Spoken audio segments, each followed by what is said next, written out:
Welcome to The Human Equation, a podcast hosted by me, Michael A. RoBards.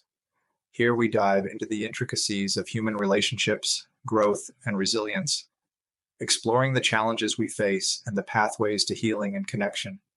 Today's episode touches on something truly universal and complex: the role of self-discovery, family, and communication in our closest relationships.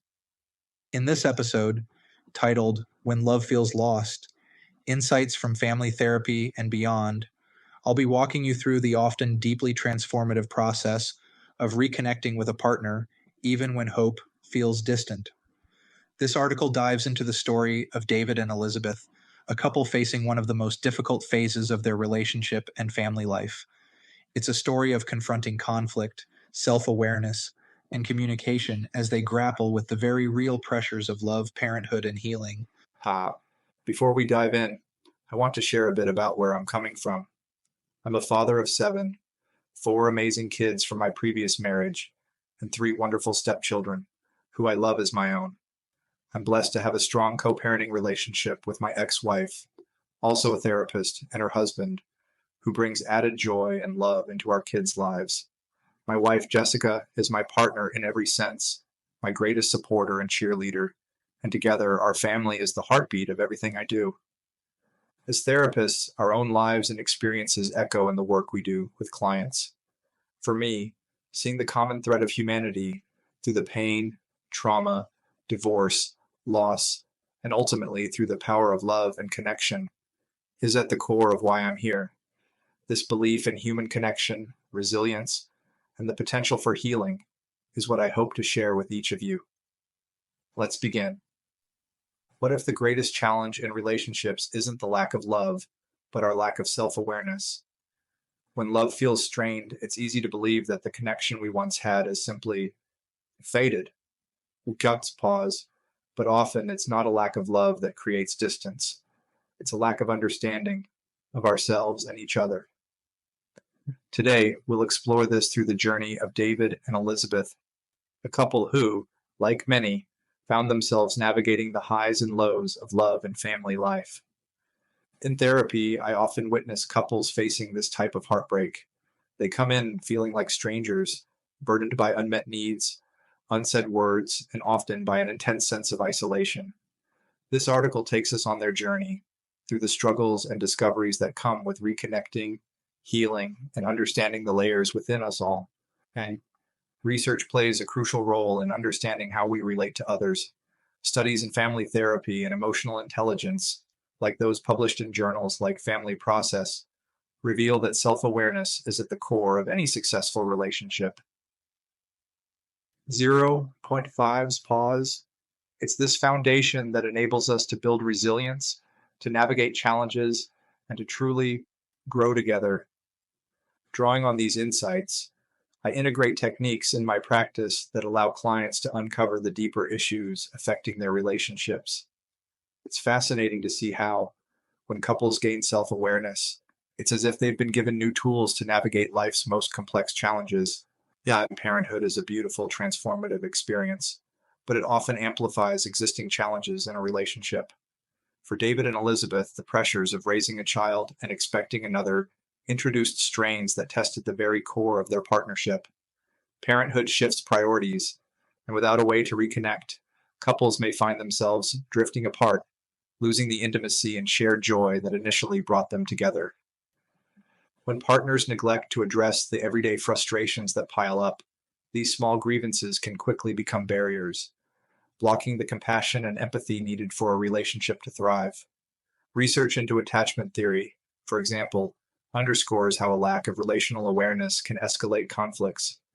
A shared love for children may anchor a family, but the strength of the couple's relationship remains vital to family resilience. Effective conflict resolution is the bridge that reconnects partners, reminding them why they chose each other.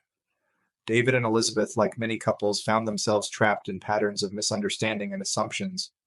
Whether they stayed together or separated, they realized that they needed effective communication for the sake of their children. Skills in empathy, active listening, and patience are not just tools, but essential commitments in any relationship. One of the core principles I teach is this: View conflict not as something to avoid, but as an opportunity for understanding and growth. Like learning a language, these skills take practice. But when we approach disagreements with openness, they become moments to strengthen the foundation of the relationship rather than weaken it. Before we continue, I want to share something very close to my heart, the BRB Big Red Bus project. This initiative, driven by my kids and our family, is on a mission to support autism awareness and suicide prevention. It's about building community, offering support, and creating spaces where people feel seen and heard. The Big Red Bus isn't just a project, it's a movement. You'll find us at local events, from University of Louisville football games to community festivals, using this platform to connect survivors, families, allies, and supporters. It's inspiring to witness the outpouring of support as people come together to share stories, offer hope, and remind each other they're not alone. Join our online community and show your support. You can find us on TikTok and Instagram by searching BRB Big Red Bus. 0.3's Pause. Together, we're making a difference. One event, one connection, and one conversation at a time. Thank you. Now back to our discussion. Now let's talk about the power of individual therapy in this process. Often, the journey inward becomes the most transformative aspect of any relationship work. 0.5's Pause. David and Elizabeth each took time to reflect on their individual experiences, exploring their patterns, assumptions, and unspoken fears. Through individual therapy, they were able to unearth the layers of conditioning and expectations that colored their interactions. This process allowed David to recognize how his own needs and reactions shaped the dynamic with Elizabeth, and it gave Elizabeth the space to reconnect with her own aspirations and inner strength. When each partner brings this level of self-awareness into the relationship, it's as if they're offering the best of themselves. 0.3's Pause, knowing their own boundaries, values, and vulnerabilities. This emotional untangling can make all the difference. I encourage everyone listening today to seek perspectives from other thought leaders who have explored these ideas. Authors like Esther Perel, Sahaj Kaurkoli, and Alex L. offer wisdom on identity, love, and resilience. Their work has had a profound impact on how we understand relationships and self-care, especially in a diverse, multicultural context. I believe that when we listen to these voices and explore our own inner landscapes, we strengthen not only ourselves, but every relationship we hold dear. The journey of David and Elizabeth highlights the transformative power of empathy, self-discovery, and a commitment to growth. Relationships evolve, and so do individuals. By embracing therapy, they found ways to approach one another with empathy and resilience. Healing does not happen in isolation. Instead, through self-discovery and understanding, we bring strength and compassion to the relationships we cherish most. If you're navigating complex family dynamics, considering the role of AI in mental health, or seeking to enhance your resilience, know that you're not alone on this journey. My goal here at The Human Equation is to provide a platform for exploration, support, and understanding. Thank you for joining me today. Pause. If you found value in this episode, I encourage you to explore these resources further, to continue learning, and most importantly, to continue growing.